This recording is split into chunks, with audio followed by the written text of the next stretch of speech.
Today I have a story for you called Bear Island by Matthew Cordell.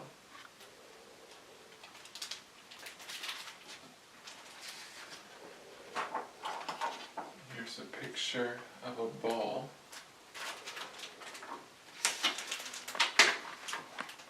And there's a girl playing fetch with her dog. And then the dog isn't there anymore.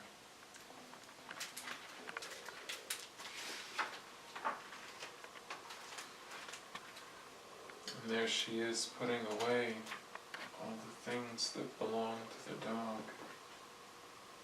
It says, "Goodbye, Charlie." Charlie was the dog's name.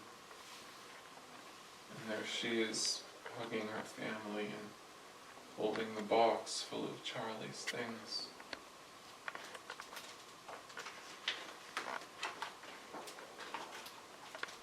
Bear Island by Matthew Cordell.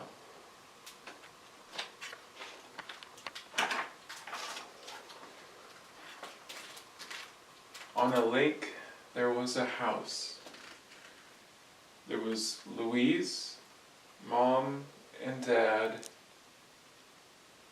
There was Charlie, the dog. On that lake there was an island. And here is the house where the family lives.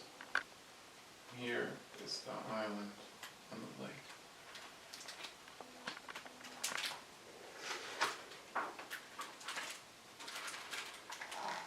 After breakfast, Louise put on her boots and cap. "I'm going out on the boat," she said. And there's Louise getting dressed to go out on the lake. And her family is cleaning up after breakfast.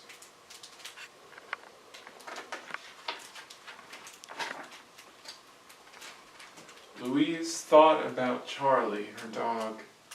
How he loved the water, how he loved the breeze on his face, how he loved to explore the island.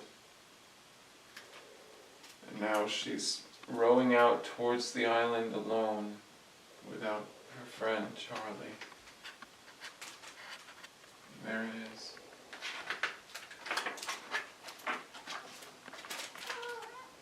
Louise tied up the boat. It was quiet on the island.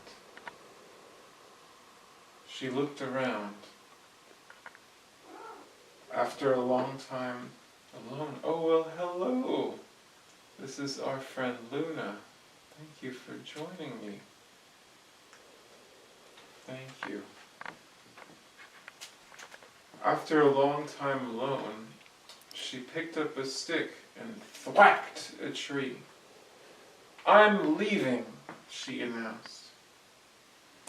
And there she is tying up the boat, looking around, skipping a stone, going for a walk, and she's thwacking a tree because she's angry. Why do you think she might be angry? Maybe it's not fair that she lost her dog, and that she's there all by herself.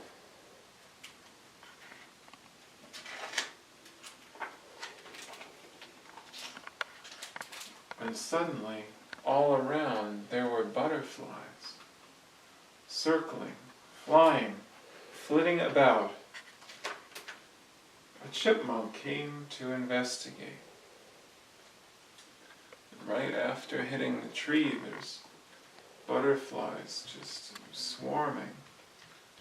And there's a friendly chipmunk running towards her.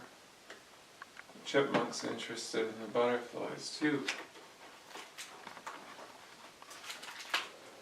A couple of deer sprang from the bush and approached carefully and curiously. Something new and good was happening on the island. Something new and good was happening in Louise. But then came a noise. crunching of leaves noise, crunch. The snapping of trees noise, snap. A chuffing of breath noise. And there's a crack and a chuff.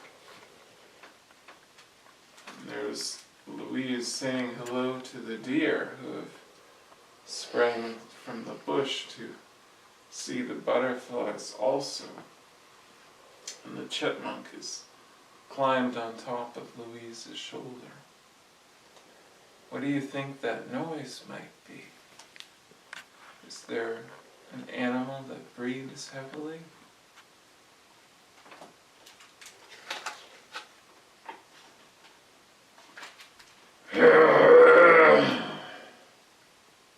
Louise staggered back, afraid yet angry. Angry to be made afraid. Angry about Charlie. Angry about here, now, and before. And there is the crunching of leaves and the chuffing of breath. It's a bear! And Louise is standing her ground and brandishing her stick, but the chipmunk and the butterflies and the deer have all ran away because they're afraid of the bear and they don't have a big stick that they can use to defend themselves like Louise does.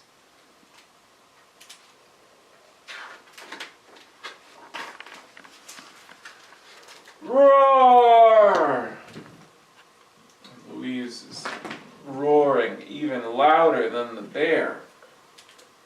And the bear looks surprised or startled. I guess she's earned the bear's respect.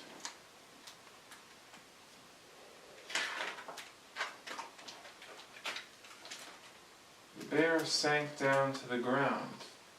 Louise crept back to the boat. Before going away, she looked again. This bear, a familiar feeling, a familiar sadness. And there, she's backing away slowly from the bear, and the bear is laying down, looking at her.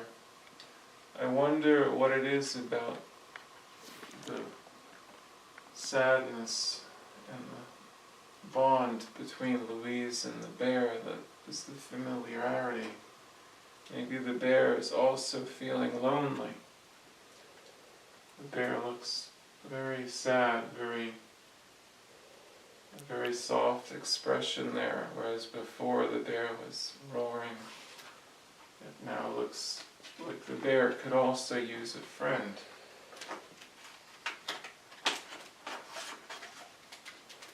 Now the bear is sitting up. The bear is sorry to see Louise go. The butterflies and the deer have come back. I guess the bear is no longer a threat.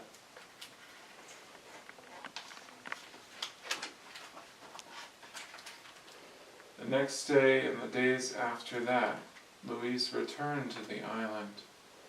Some days only Louise was better. Some days only Bear was better. And there's a day when Louise is better and she's brought some berries for the bear who's laying down and sad like he was when Louise was leaving. And then here's the bear bringing Louise her stick. Louise is sitting on the rock crying, maybe thinking about Charlie.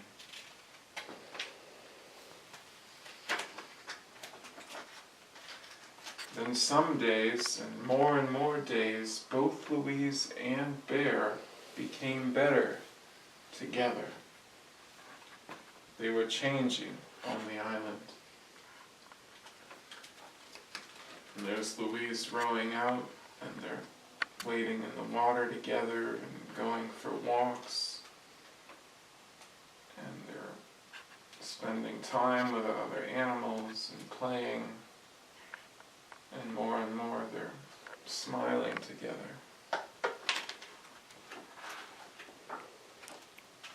And they were changing at home. And now Louise is able to have meals with Mom and Dad where people smile and they're enjoying the changing seasons. They're able to be happy as a family even without Charlie now.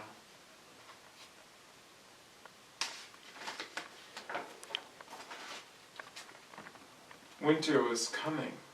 The days were getting shorter, but Louise continued to visit the island.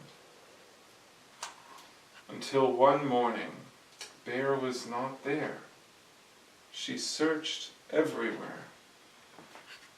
And there's Louise tying up her boat in the beginning of winter, and she's checking all their favorite places. But she can't find the bear. Do you know where the bear might go in the beginning of winter?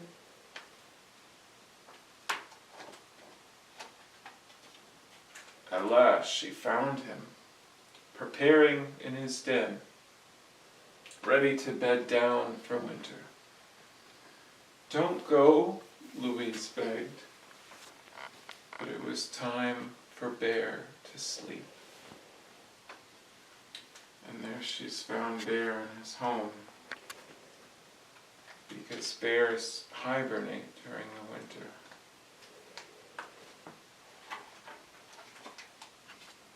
And there's Louise saying goodbye to Bear, and she's crying. The bear doesn't look happy to be going to sleep either. The bears sleep all winter.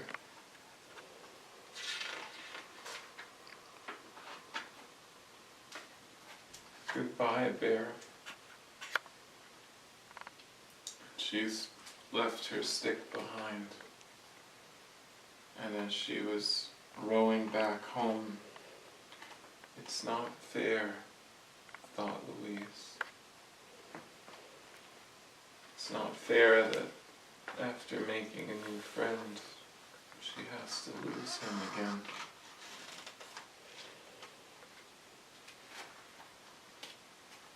When the things we love must end.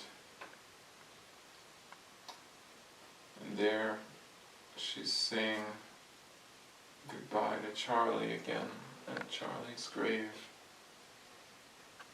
But sometimes the end is also a beginning. And it looks like her parents have bought her a new puppy for Christmas.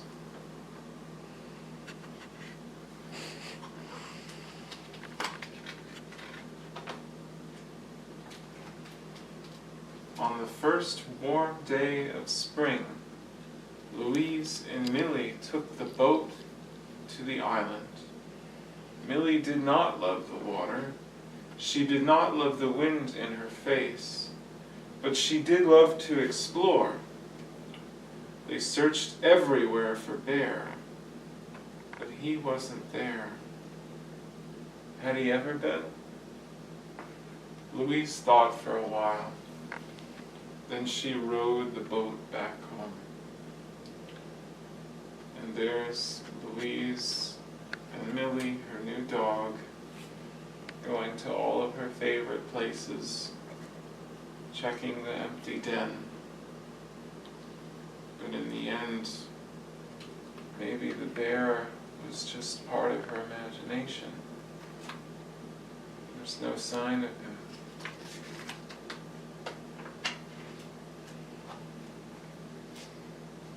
And she smiled.